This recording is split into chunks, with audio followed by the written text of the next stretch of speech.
In 1803, Colonel Kilbourne and the Scioto Company found land for a town in a dense forest of oak, ash, walnut, beech, and sugar trees. Kilbourne described excellent farmland for the 40 families who were ready to journey west.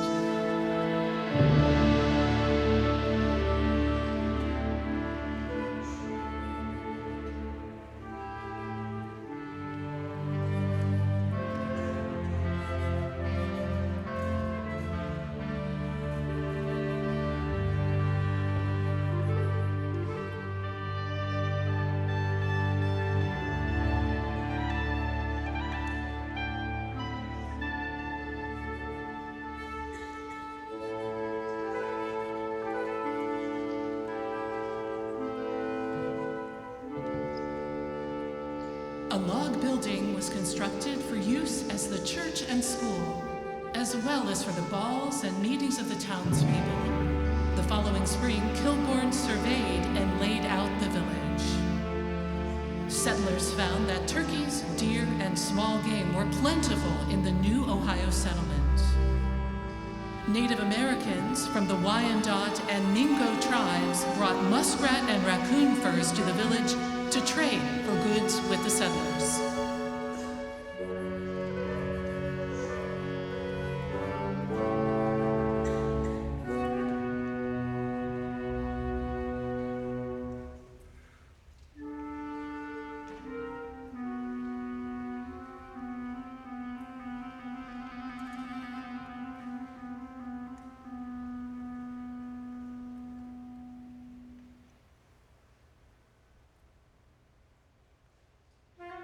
Endless work filled the settlers' days. Every person of every age worked for success in the new town called Worthington.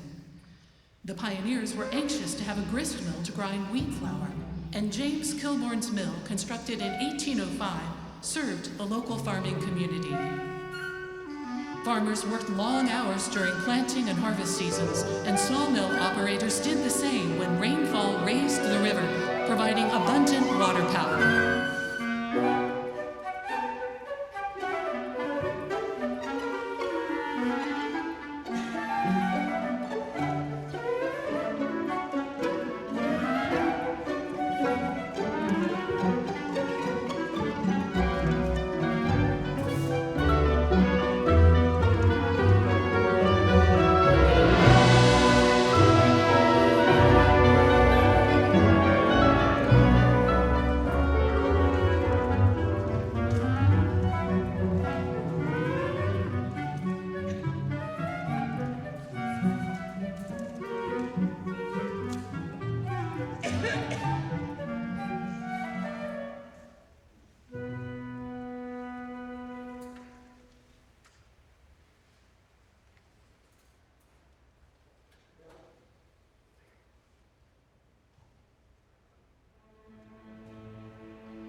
The burying ground behind St. John's Church is known for its history, its beauty, and its peace. Gravestones tell of the first settlers of Worthington, among them 5 Revolutionary War soldiers and 7 veterans of the War of 1812. Families rest together in this serene place.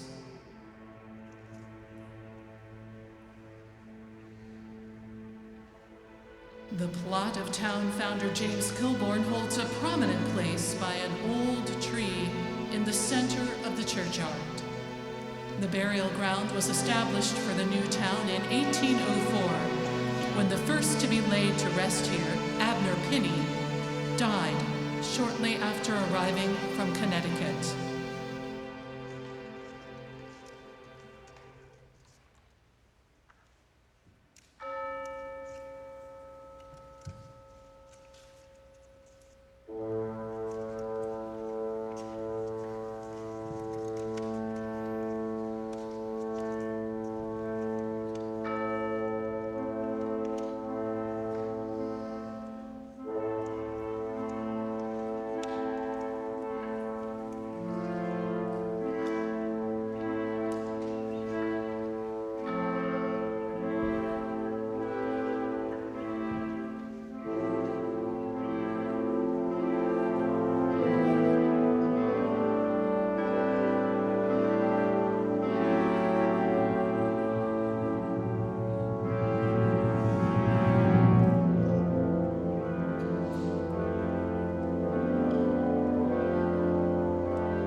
Headstones, some ornate, some weathered, are reminders of the pioneers who established Worthington, and are also a testimony to the hardships of life on the frontier.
The first school in Worthington was a log building erected in 1803, built of the first timber cut by the settlers.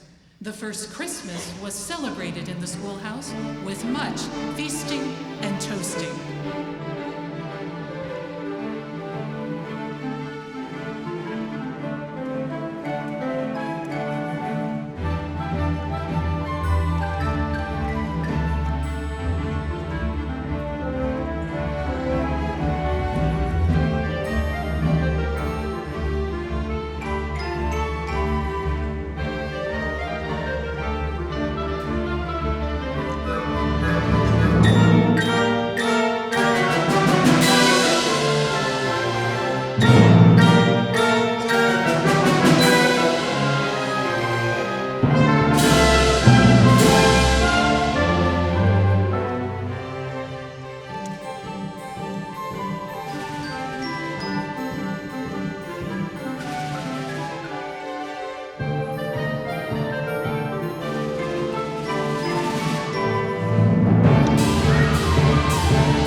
Social life in the early days at Worthington was varied and plentiful.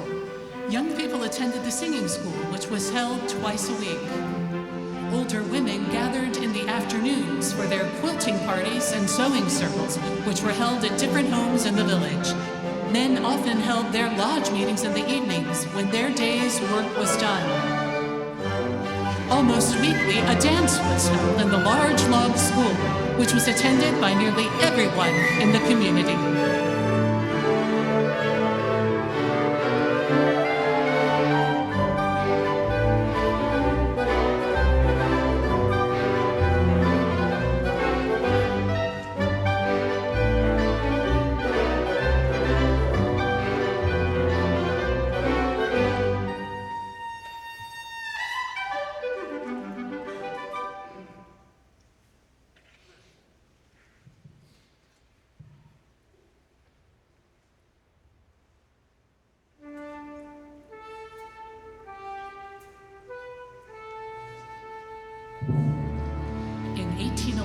Ezra Griswold built the Griswold Tavern, an establishment that was central to Worthington community life.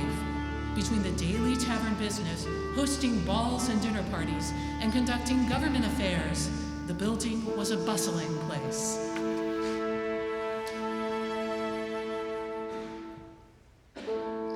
For 150 years, 5 generations of the Griswolds lived in the inn.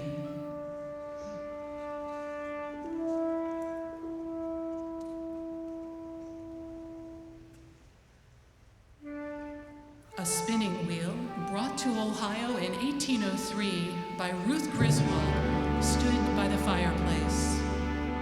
Many yarns were spun by the fire, retelling the early history of the people of Worthington.